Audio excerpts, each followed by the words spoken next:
Next up, definitely some decent option here. I was opting for the Scorpions to do the War Factory destroying with acid and everything. So I did not pick the melting points here. I think melting points kinda don't serve enough of a purpose. They will get distracted by the steel boss anyway.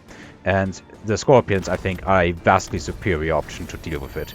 The War Factory has leveled, and it has leveled twice, so it's now level 5. Level 5 War Factory. And my opponent has been paying the maintenance fee, but this thing has been worth it. It is ally number 1 on everything, and it's starting down here, you can see it. It's starting to clip the other lines. I think that is because, yeah, it's just doing too much damage, even in a single round. It already has over 400,000 damage, but I think that's also because of the new UI. I think previously there was more space for those numbers. Maybe they need to fix that. Anyway, I'm hoping to punch through, but my opponent did in fact go for the Typhoons. I guess he wanted to get some more chaff clear and be safe against exactly this. So he very well anticipated what I was trying to do, though I honestly don't think it would have worked anyway. Scorpions have range. I'm dropping some more Scorpions. And I did also try and push here. And no, right now is not the time for 2v2.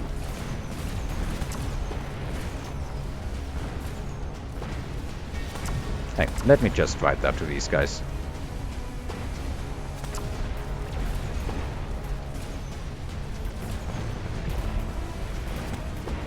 Alright, but I need to pay attention to the battle here. I was also trying to maybe go for some additional EMP here, but I didn't unlock it this time around at least. It's always dangerous trying to play EMP against war factories already there, but I kinda was desperate. Which, if you're facing a level 5 war factory, I think is a totally fair thing to be.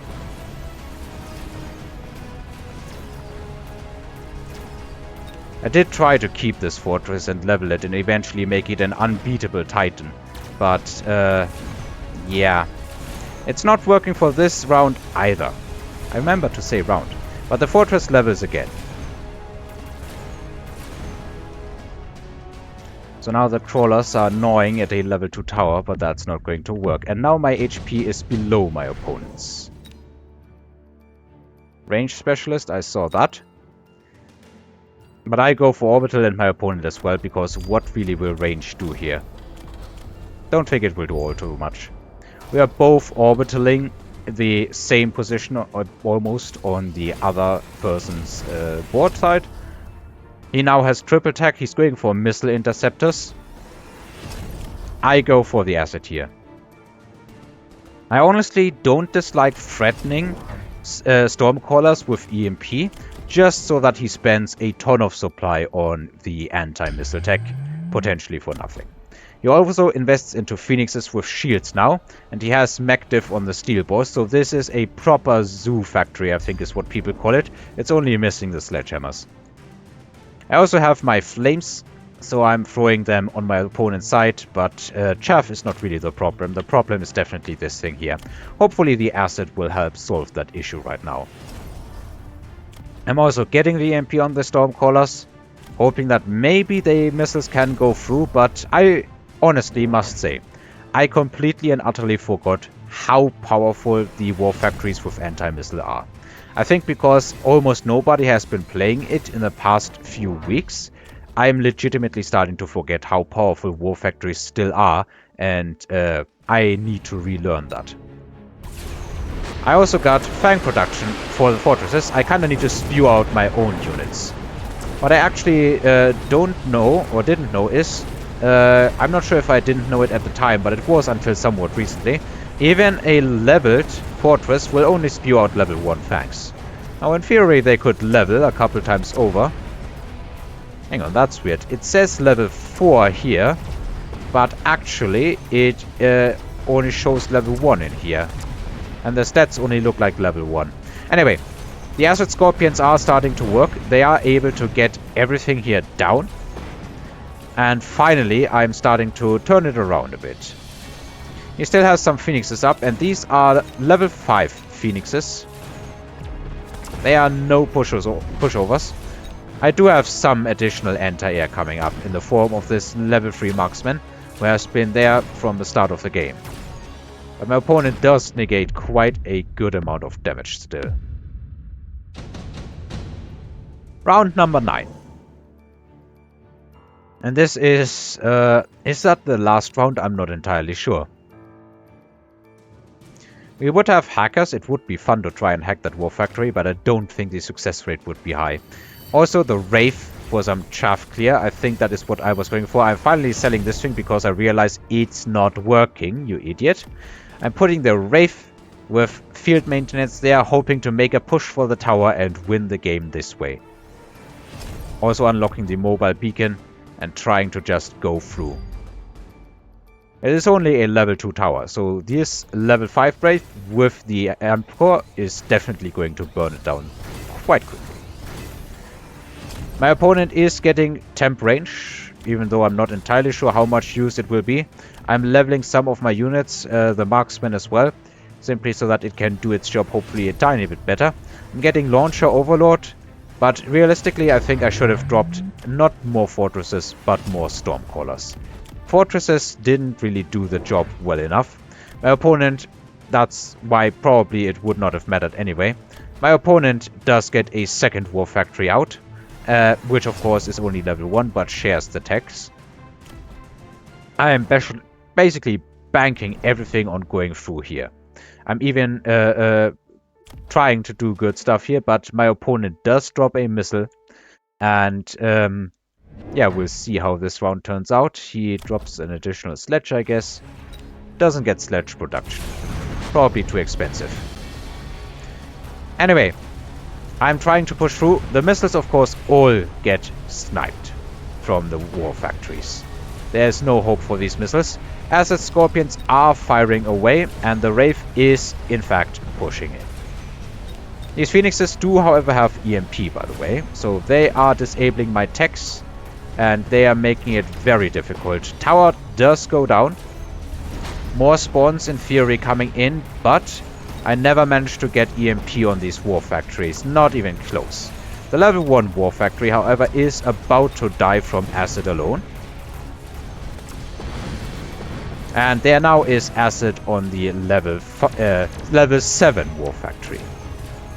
I was about to say level 5, but level 5 is for losers. Level 7 war factory, ladies and gentlemen. And in the end, that level 7 war factory turns out to be enough. The EMP on the Phoenixes is making these level 7 Phoenixes take quick care of it.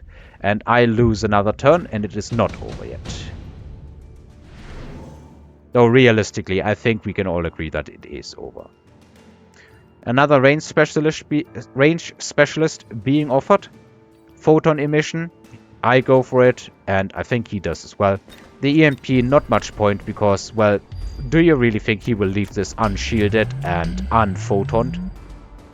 Not a big chance, I think. I sell the Wraith. I don't think it was particularly worth it, simply because he also put EMP on the Phoenixes. I don't think that is something that happened in the last turn. I think he did that before as well.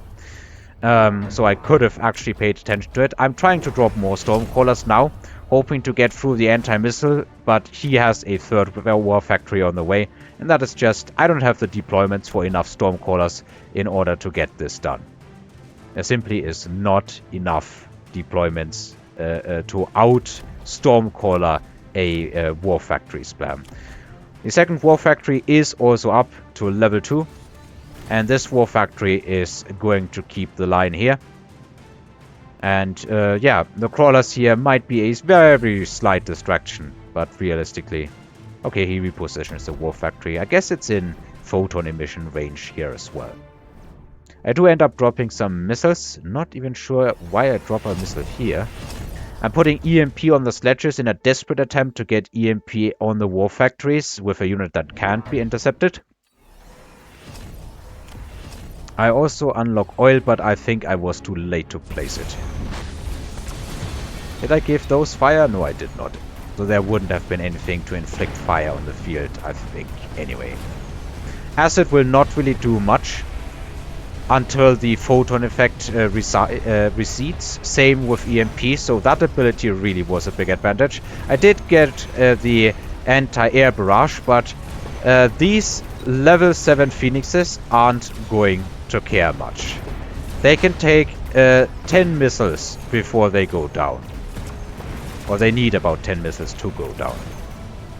Also, the war factories are intercepting that, so really, ouch. EMP disables the acid, so no more acid will be coming out. And, well, I think I can fast forward at this time. My opponent's war factory turned out to be just too powerful for what I was doing. So that is a very painful reminder that war factories still exist and that they are still powerful, even though they have been hit with the nerf hammer quite a few times in recent updates, but they still get the job done. And this could have been like he levels this and puts the intensive training on it, and we would have had a level 9 war factory next turn, next round. No chance of me surviving to that round, but yeah. I should have played this a lot better. I shouldn't have dropped additional fortresses with fang production. The war factories are efficient enough to go through that. Realistically, what could I have done better? I think the answer would have been Scorp everything. Instead of dropping fortresses, just drop Scorpion. Kill it. Drop Scorpions and Marksmen, probably. Well, I might have to keep that build in my repertoire anyway. If you get a later stage intensive training, go for a high level war factory. Never go for efficiency on it, maintenance efficiency that is. Simply drop a single war factory and ride it until the end. That is what my opponent did, and he won with it. So yeah, it works. Thank you very much everybody for watching, listening, and until next time.